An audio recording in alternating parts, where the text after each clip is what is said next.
Bima, seorang sopir ojek online, hidup pas-pasan, namun berhati besar.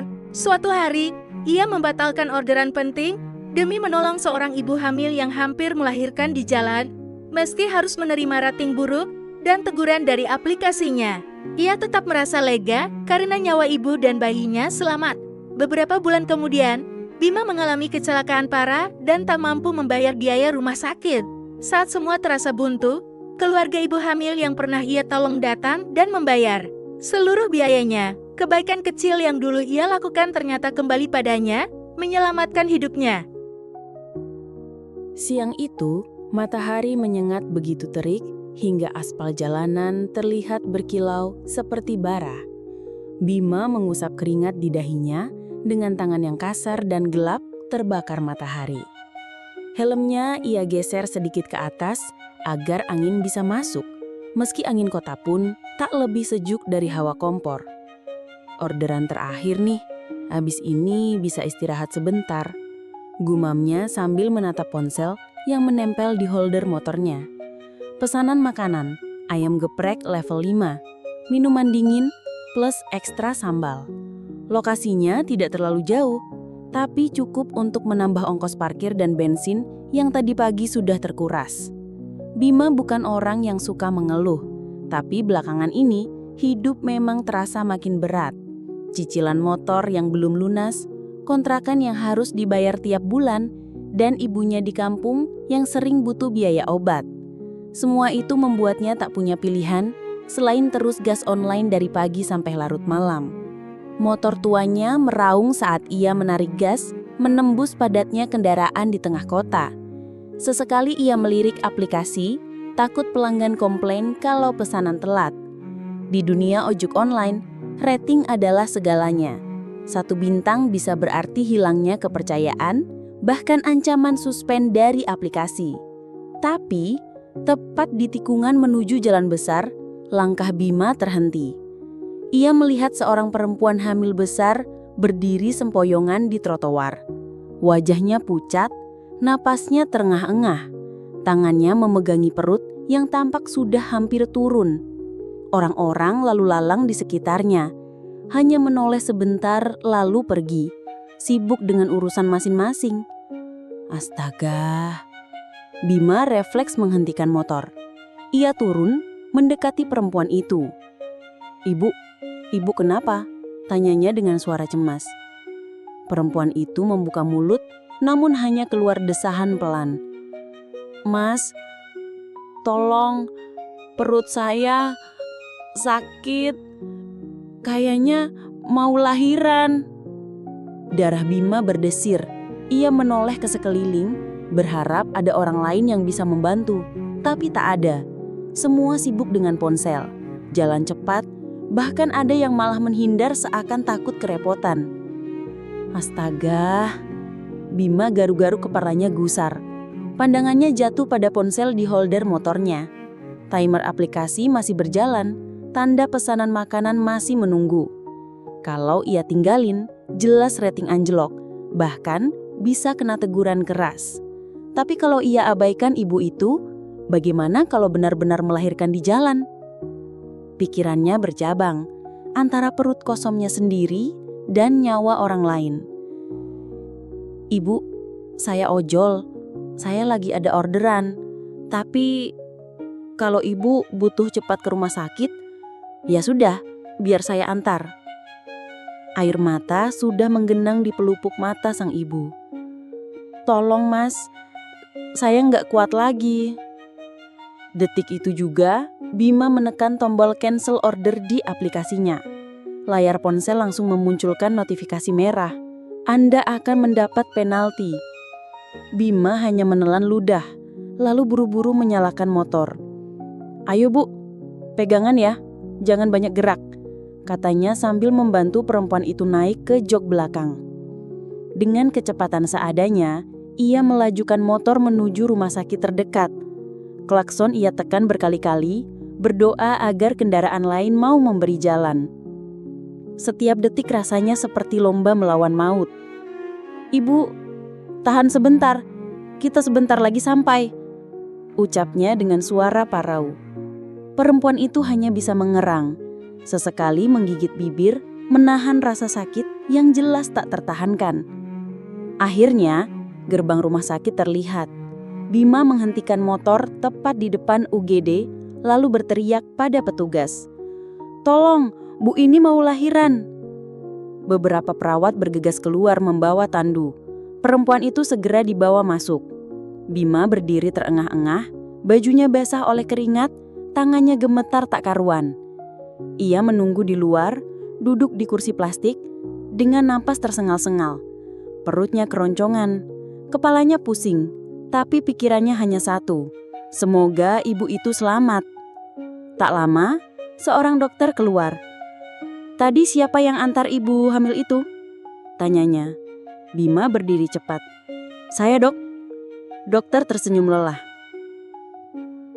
"Syukurlah kalau tidak cepat dibawa tadi, bisa berbahaya untuk ibu maupun bayinya. Sekarang keduanya selamat, kondisinya stabil.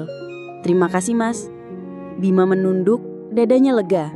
Ada rasa hangat menjalar di hatinya, seolah-olah semua letih dan kerugian yang barusan ia tanggung tak lagi berarti. Namun ketika ia menyalakan kembali ponselnya, layar memperlihatkan notifikasi, Anda mendapat rating 1 bintang. Akun Anda dalam pengawasan. Bima menghela napas panjang.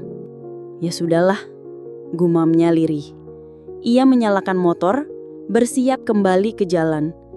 Hidup memang keras, tapi hari ini ia tahu satu hal. Ada kalanya kita harus kalah demi membuat orang lain menang. Beberapa bulan berlalu sejak kejadian di pinggir jalan itu. Bima masih ingat jelas wajah pucat seorang ibu hamil yang nyaris tak sadarkan diri, lalu senyum lega dokter ketika mengabarkan bahwa ibu dan bayinya selamat. Itu menjadi salah satu kenangan yang selalu ia simpan, meski ia tak pernah tahu siapa nama perempuan itu atau keluarganya. Hidup Bima sendiri tak banyak berubah. Ia tetap bangun pagi-pagi buta, menyalakan motor dan menjemput rezeki di jalanan kota. Sesekali ia bercanda dengan rekan-rekan ojol di pangkalan, tapi sebagian besar waktunya habis untuk mengejar target agar bisa menutup cicilan.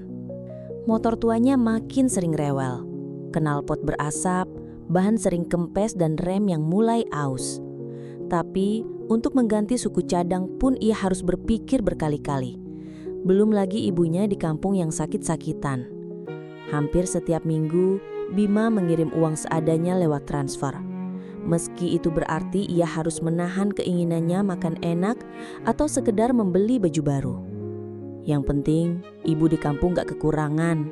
Begitu selalu katanya, meski perutnya sendiri sering keroncongan.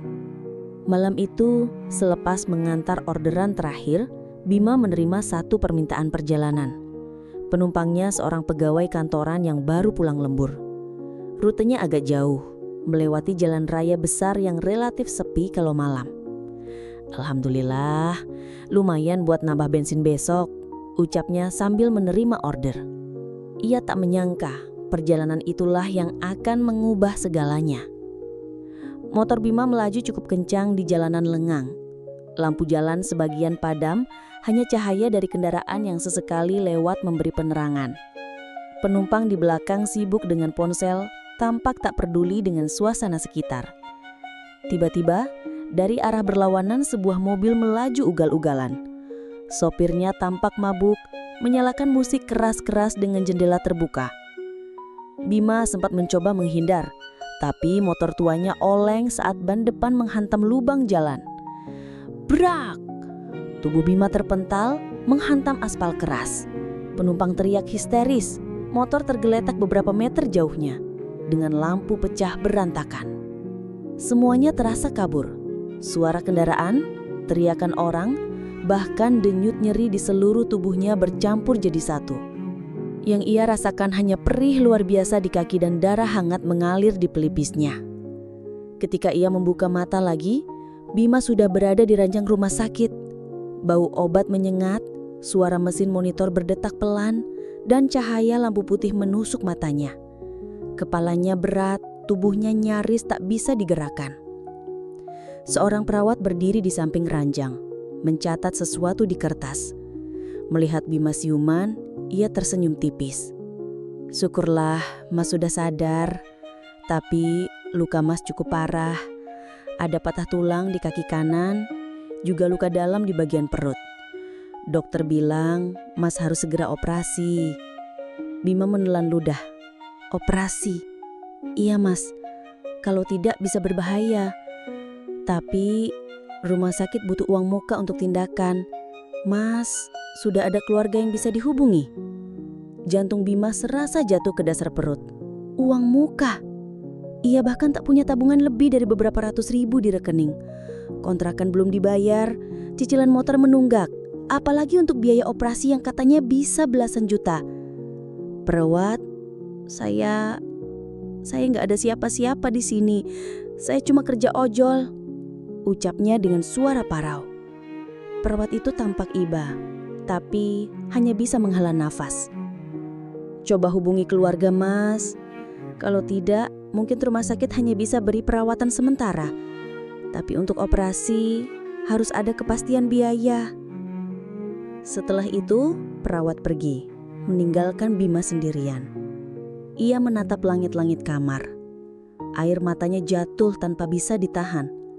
Kepalanya dipenuhi berbagai pikiran. Bagaimana kalau ia mati di sini? Bagaimana dengan ibunya di kampung? Siapa yang akan merawatnya? Ponselnya di atas meja kecil di samping ranjang, retak layarnya karena kecelakaan tadi. Dengan sisa tenaga, ia mencoba membuka pesan. Tak ada siapapun yang bisa ia andalkan. Teman-teman ojol, mereka pun sama miskinnya. Ibu di kampung, mana mungkin ia tega membebani? Di dalam hati, Bima berdoa lirih. Ya Allah, kenapa seberat ini cobaanmu? Saya cuma ingin kerja jujur, biar bisa makan, biar bisa bahagiain ibu. Tapi kalau harus begini, saya pasrah ya Allah. Malam itu, ia menangis dalam sepi. Tangis seorang lelaki yang merasa kalah oleh kerasnya hidup. Tangis yang tak ada saksinya, kecuali dinding kamar rumah sakit yang dingin. Sudah 3 hari Bima terbaring di ranjang rumah sakit. Tubuhnya lemah, kaki kanan dipasang gips sementara, perutnya masih terasa perih jika bergerak. Namun, yang paling menyakitkan bukanlah luka fisik, melainkan kenyataan bahwa ia tak tahu bagaimana membayar biaya rumah sakit yang makin menumpuk. Setiap kali dokter masuk, selalu ada kalimat yang membuat dadanya sesak. Mas Bima harus segera operasi, tapi rumah sakit butuh kepastian biaya dulu. Kepastian biaya. 2 kata yang terasa seperti palu godam di kepalanya. Bima sudah mencoba menghubungi beberapa teman sesama ojol. Mereka hanya bisa memberi semangat, tapi tak ada yang benar-benar mampu menolong secara materi. Bahkan ada yang berkata pelan, "Kalau sampai ditolak rumah sakit, coba pasrah aja Bim. Kadang memang nasib kita segini." Ucapan itu menusuk meski ia tahu tak ada maksud jahat di dalamnya. Malam keempat, Bima nyaris menyerah. Ia menatap layar ponselnya yang sudah retak. Foto ibunya di kampung menjadi wallpaper. Senyum tua itu terasa menampar hatinya.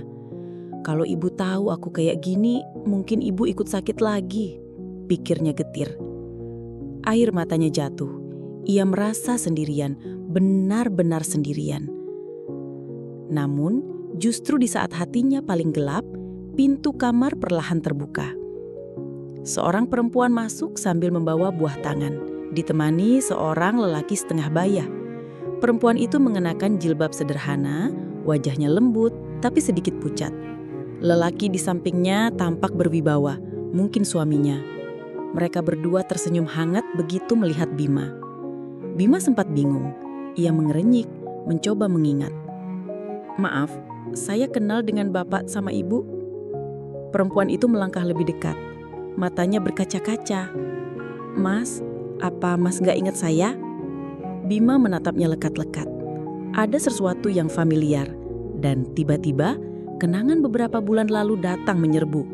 Seorang ibu hamil di pinggir jalan, pucat dan hampir pingsan, yang ia antar dengan motor tuanya ke rumah sakit.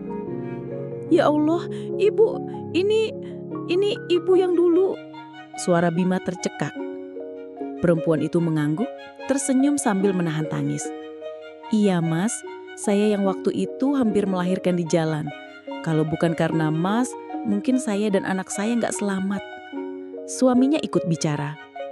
Mas Bima, kami sudah lama ingin mencari Mas, tapi nggak tahu bagaimana. Nama Mas pun waktu itu nggak sempat kami tanya. Baru tadi siang, kami dengar dari salah satu perawat ada pasien ojol bernama Bima yang kecelakaan. Kami yakin ini Mas yang nolong istri saya dulu. Bima terdiam. Tenggorokannya tercekak, air matanya jatuh deras tanpa bisa ditahan. Lelaki itu mendekat, menggenggam tangan Bima erat. Mas, mulai hari ini jangan pikirkan biaya apapun. Semua biaya rumah sakit kami yang tanggung. Anggap ini balas budi kecil dari kami atas nyawa yang Mas selamatkan. Bima terguguh. Tapi Pak, saya nggak enak. Saya cuma nolong karena kasihan. Ibu itu ikut menimpali dengan suara lembut. Mas, kebaikan nggak perlu alasan. Mas udah jadi penyelamat bagi saya dan anak saya. Sekarang giliran kami yang jaga Mas. Tangis Bima pecah. Selama ini ia selalu merasa sendirian, selalu merasa hidupnya penuh beban. Tapi hari itu ia sadar, tidak ada kebaikan yang sia-sia. Mungkin butuh waktu lama, mungkin datang dengan cara yang tak disangka, tapi kebaikan selalu kembali pada pelakunya. Beberapa hari kemudian, Bima menjalani operasi. Berkat biaya yang ditanggung keluarga itu, ia mendapat perawatan terbaik. Operasinya berjalan lancar. Meski harus berbulan-bulan menjalani pemulihan, ia merasa hidupnya mendapat kesempatan kedua. Suatu sore, ketika ia sudah mulai bisa duduk di kursi roda, keluarga ibu itu datang menjenguk lagi. Mereka membawa bayi mungil yang dibungkus selimut biru. Mas, ini anak saya, kata ibu itu dengan senyum haru. Kalau bukan karena Mas, mungkin dia nggak ada di dunia ini. Bima menatap bayi itu. Jantungnya terasa hangat, seakan segala luka dan penderitaan yang ia alami perlahan sembuh hanya dengan memandang wajah polos itu. Namanya siapa, Bu? Tanya Bima dengan suara lirih. Bima, jawab ibu itu sambil tersenyum. Kami kasih nama sesuai nama Mas, supaya dia selalu ingat hidupnya pernah diselamatkan seorang lelaki baik bernama Bima. Tubuh Bima bergetar. Ia menutup wajah dengan tangan, menangis tanpa malu.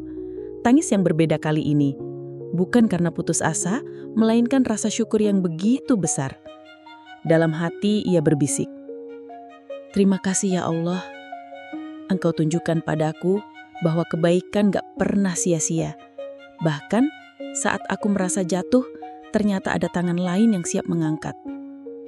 Dan hari itu, di ruang rumah sakit sederhana, Bima belajar satu hal penting. Hidup boleh keras, tapi kebaikan selalu punya jalan pulang.